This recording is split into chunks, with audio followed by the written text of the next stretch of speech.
Hey, I'm Rob Patz, And I'm Kristen Stanton. and this is the Rob and Kristen Show.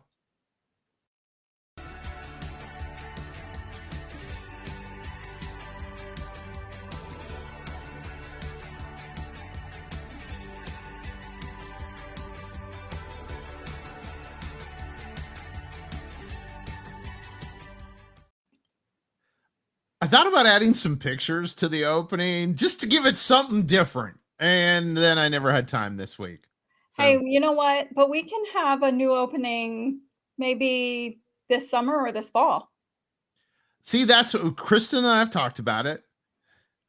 And we have decided that probably for season 2 of the show that we will have an opening and a close and things that we need.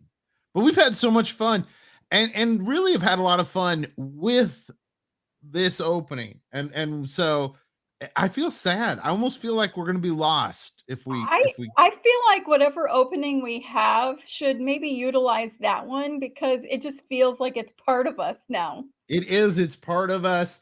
Hey, and somebody else that's part of us, the great folks at My Pillow. Hey, I want to take this opportunity to thank the great team over at My Pillow, Mike Lindell, everybody over there. They've done a fantastic job for us here at Abundant TV, and of course the Rob and Kristen Show, the Abundant Show, which is our podcast. Quick plug for that. You can find it on Spotify. But hey, you know what? It's spring. Spring has sprung, except in Ohio, and it's spring cleaning. Time to get new sheets, new pillows, do all of that stuff. Go to mypillow.com. Use the promo code ATV. You will thank me for new sheets. I love new sheets and new pillows. Not as much the pillow. I got to be honest with you. I'm more of a new sheet guy. I like my pillow to be kind of flat like a pancake. That is true. Like new pillows though. Yeah, ATV, use the promo code when you go to mypillow.com. Speaking of pancakes, I don't know how we tie that in because we're going to do dating. One of our first dates was eating pancakes. Mm-hmm. Did you know, Kristen, that the average date is $68?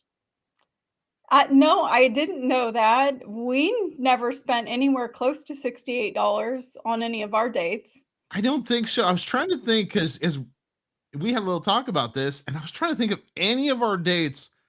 Maybe the Mexican restaurant that we ate at in Marion, Indiana, could be close. That one No, was no.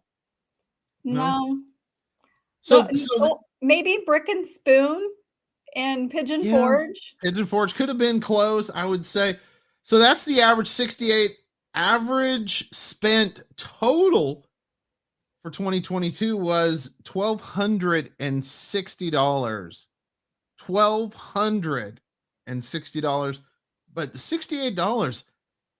I mean, either we're just really cheap. I mean, obviously, I mean, because like we get excited if we get out for like $30. We're like, yeah. Obviously, we're not eating at the good restaurants. I don't know. You know, if you did go out, and I will get a joke on this, and so I want to set this up. Kristen and I rarely, when we go out, is her meal more than mine. It rarely happens. I have a feeling, though, if we went to the restaurant in this next story, Kristen's food would be more than mine. Actually, no, my food would not be more than yours because I wouldn't order a $214 grilled cheese sandwich. That So has to be an amazing grilled cheese sandwich. it would have to be really special. And even then, I wouldn't want to spend $200 on a sandwich. No, thank you. So you know how much I love grilled cheese too. I do. But Serendipity 3 in New York City brought back the quintessential grilled cheese sandwich for a limited period of time for National Grilled Cheese Day. And they've got this champagne bread that they use, an aged Italian cheese, white truffle butter, and then the edges are gilded in 23 karat gold that's edible. I No. Yeah, I'm with you on that, I but I'm I guess they also have the record for a couple of other things too. So and I've it's always been probably fascinated with that restaurant with Serendipity 3. I've always been fascinated by it, but there's no way I'm spending 214 for a grilled cheese sandwich, ladies and gentlemen. There is no way in the world, unless, of course, we were following the guy in the next story. If you were in Eugene, Oregon, and then we followed this gentleman who was throwing money out.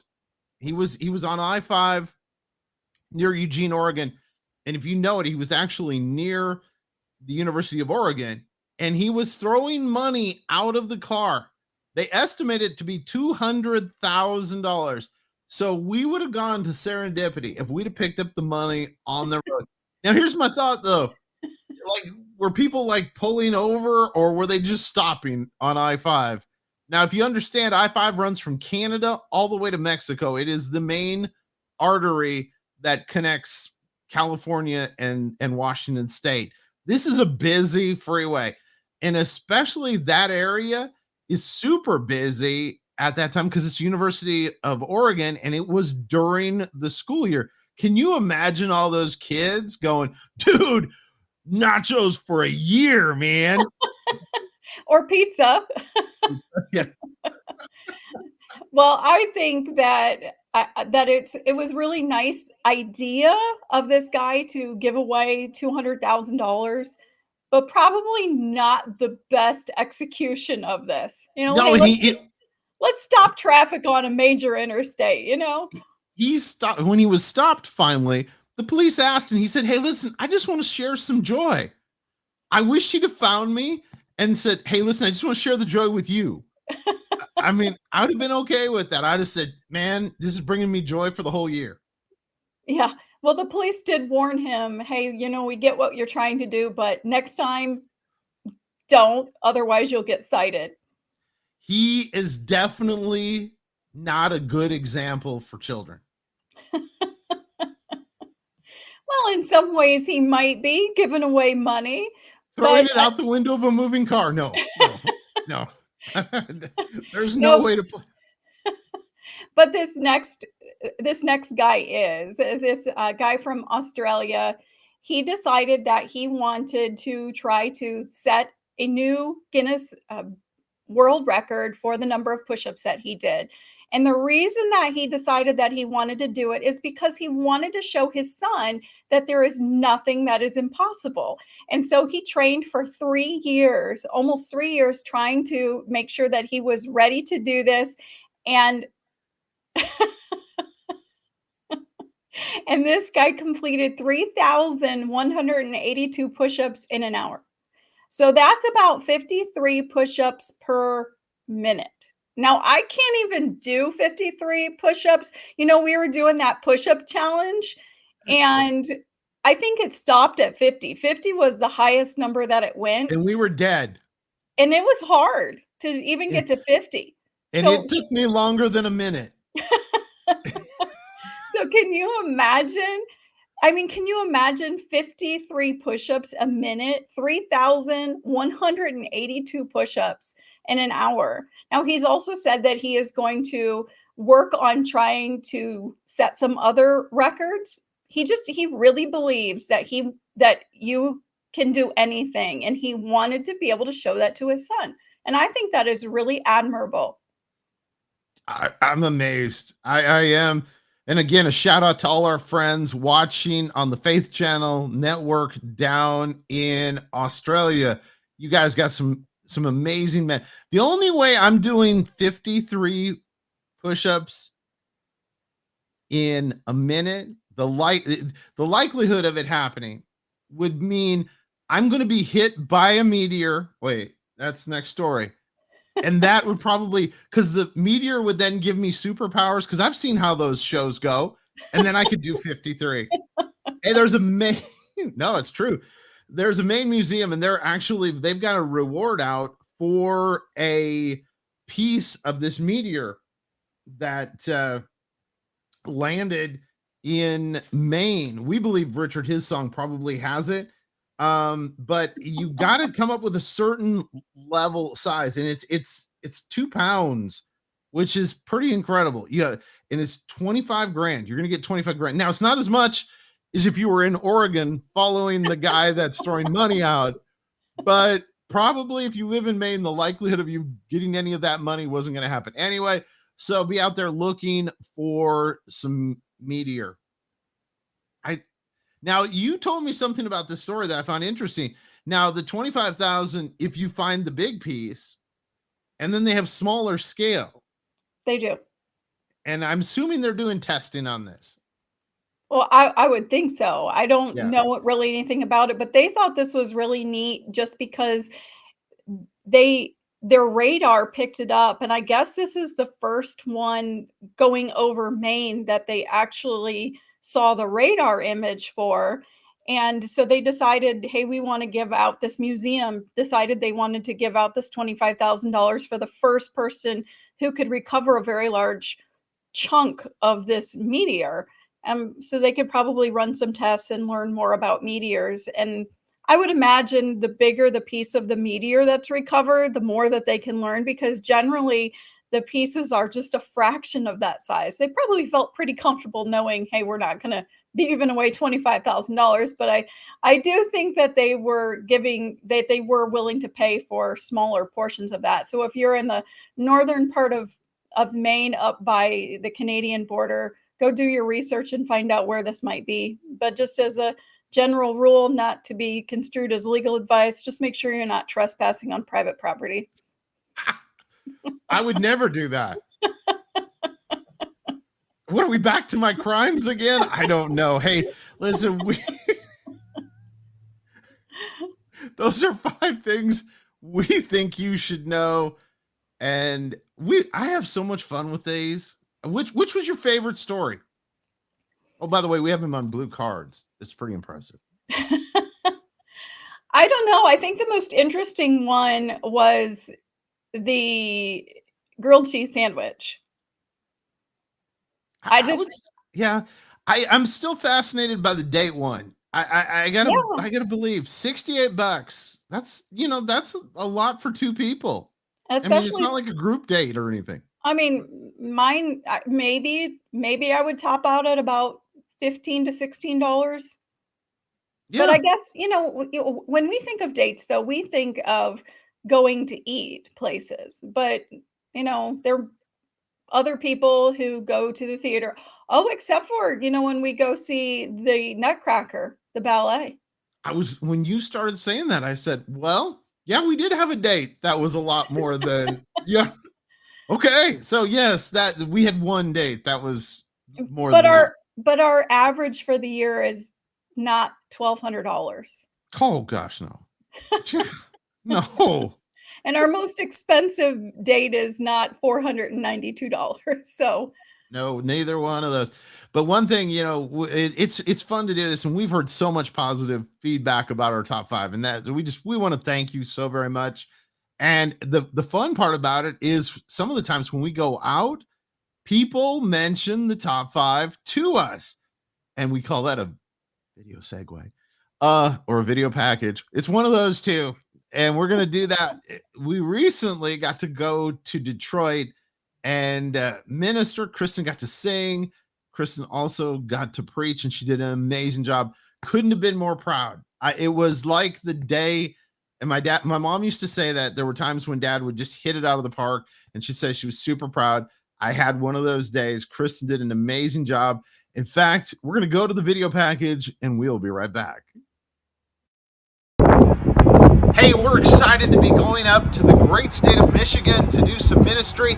Kristen's going to sing and speak. And you know what? I want to take this opportunity before we head on up is to talk about the chance for your church to have us come sing and speak. I don't sing. I do speak, but she is much better at it than I am.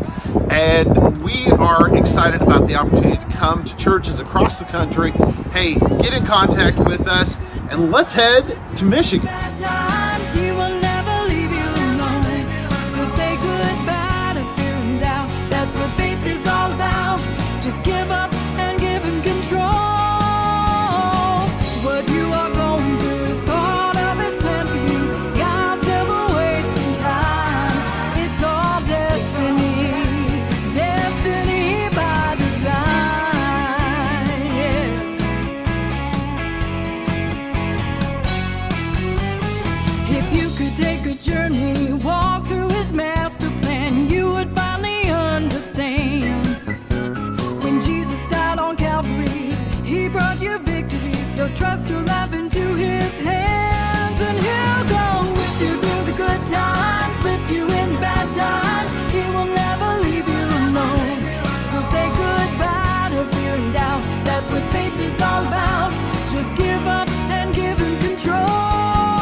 Now, notice what it says, that they were gathered together for battle in a land that already belonged to Judah. The Bible says doesn't say it belonged past tense. It says that it belongs present tense. They were in a land and they were occupying a land that was not theirs to begin with, and God said it belongs, and that meant that it was going to continue to be there, and they needed to be out. They needed to be gone out of that land. And sometimes in life, we go through things, and God says, hey, I want you to kick that out of your life. I want you to move that aside because I have a plan and a purpose for you. And you can't live and you can't get to that purpose that I have for you as long as the Philistines are living in your life. As long as the Philistines are living in your camp, in your land, in your life, in the territory that I have already given to you. You can't move forward. We are so excited to have you with us for our upcoming Abundant Conference here in Perrysburg, Ohio, coming up in September. Now, one of the things that have always been on our hearts is helping people learn how to walk in the abundance that God has for them and how to find the plan that God has for you. If you want to know what God's plan is and how to walk in that abundance and just enjoy the abundant life that God has for you, come and plan on joining us here in Perrysburg for the Abundant Conference.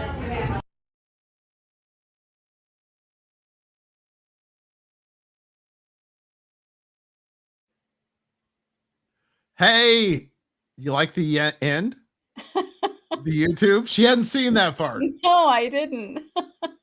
So we want you to go and subscribe to our YouTube channel, Abundant TV. Go and subscribe.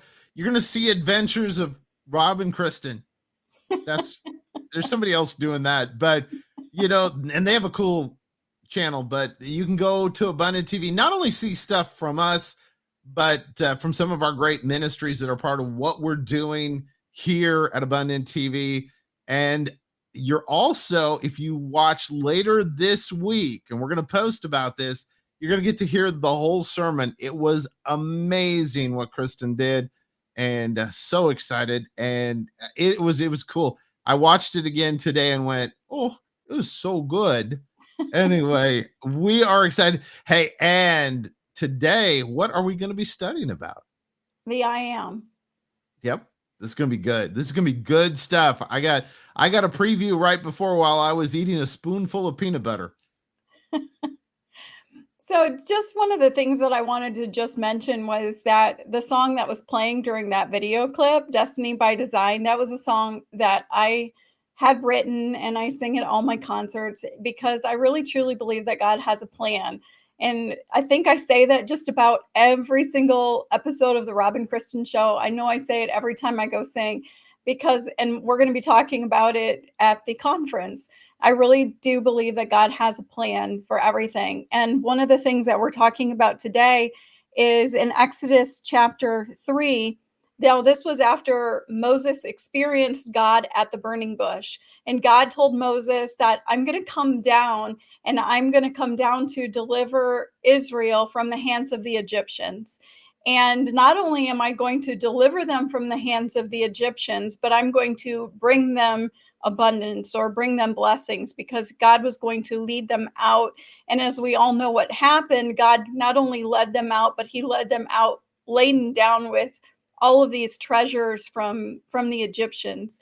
And so it was a really neat thing. And God told Moses, and oh, by the way, I'm going to use you to do that. And I think a lot of times we have the same kind of reaction that Moses had. In verse 11, Moses said to God, who am I?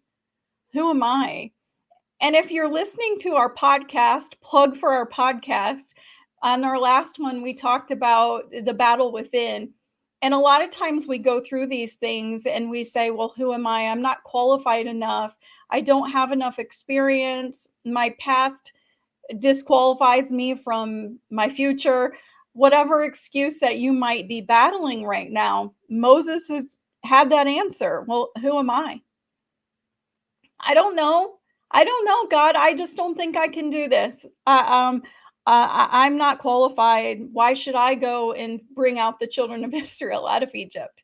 And he said these. And, we've always talked about the answers that Moses had given. We've even talked about God, how God responds. And in the middle of all this, I saw something and it got me really excited.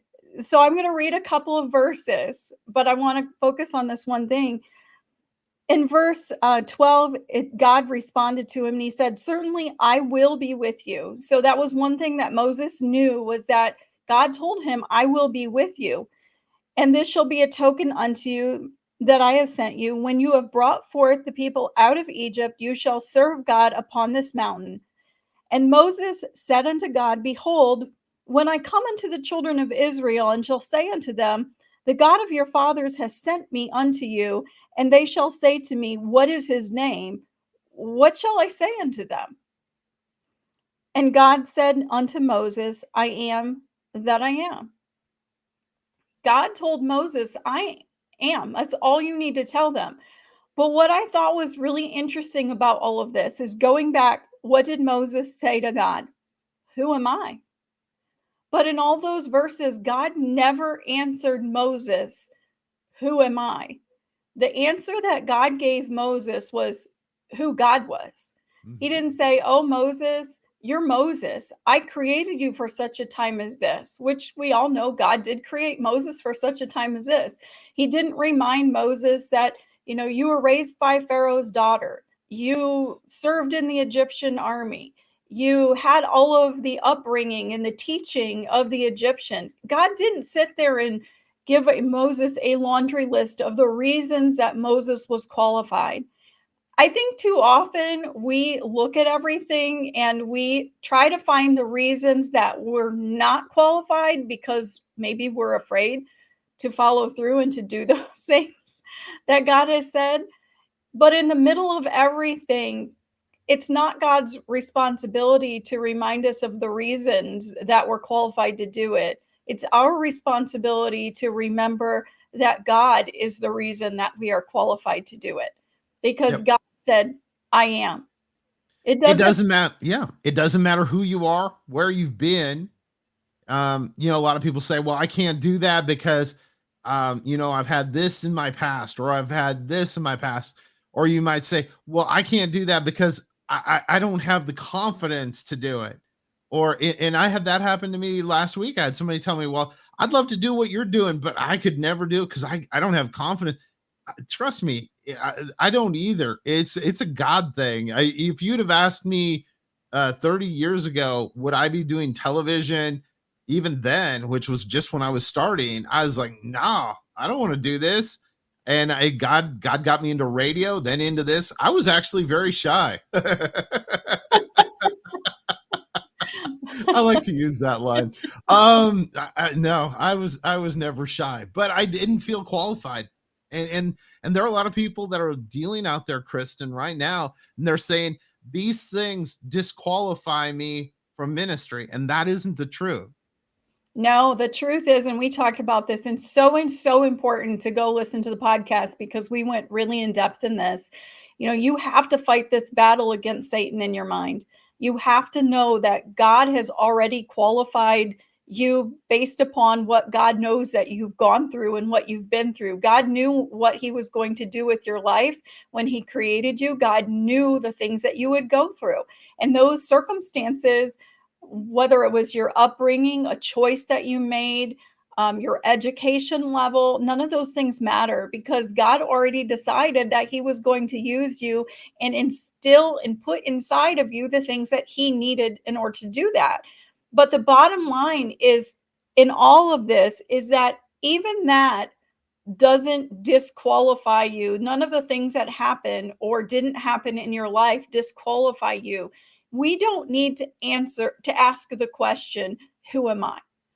We only need to ask the question, "Who is God?" And God said, "I am." And that's the answer for everything.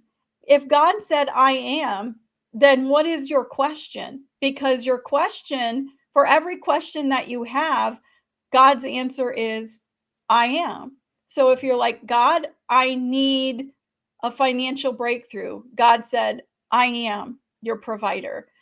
God, I need to overcome this situation. God said, I am your deliverer. God, if you say, hey, I need a healing, God said, I am your healer. It doesn't matter what it is that you're facing. It doesn't matter what it is that you need. You have to remember, I am. And you also have to be able to say and to know the thus saith the Lord. Every time that Moses had to go to Pharaoh, he had to say, thus saith the Lord. And he had to know when he said that God was exactly who God said he was, and God was going to do exactly what God said that he was going to do. The first time when Moses went to go tell Pharaoh, let my people go, we talked about this in podcasts. He came back and he whined to God, that they're worse off than what they were before. And why are you doing this to them? And why are you doing this to me? And it didn't matter because it wasn't about Moses. It wasn't about Israel because God had already promised at the burning bush that he was going to bring deliverance and blessing. It was about reminding everybody that God was the I am. He's the all powerful, all knowing everything. And he's everything that we need in every situation that we're in. So the Yep. question should no longer be, who am I? But the question should be, who is God? Yep. And I believe there's somebody out there struggling right now. And God says that we are the head and not the tail. Above and not beneath. Yep. Yep. God said you're more than an overcomer, you're more than conqueror. And if that means that you're going into a situation, you're going into a battle, that means you're not going to come out barely making it. It means you're going to come out victorious. That's right. So we want to encourage you, Kristen and I, to join us September 16th in Perrysburg, Ohio for the Abundant Conference. We also want you to go out and live an abundant life.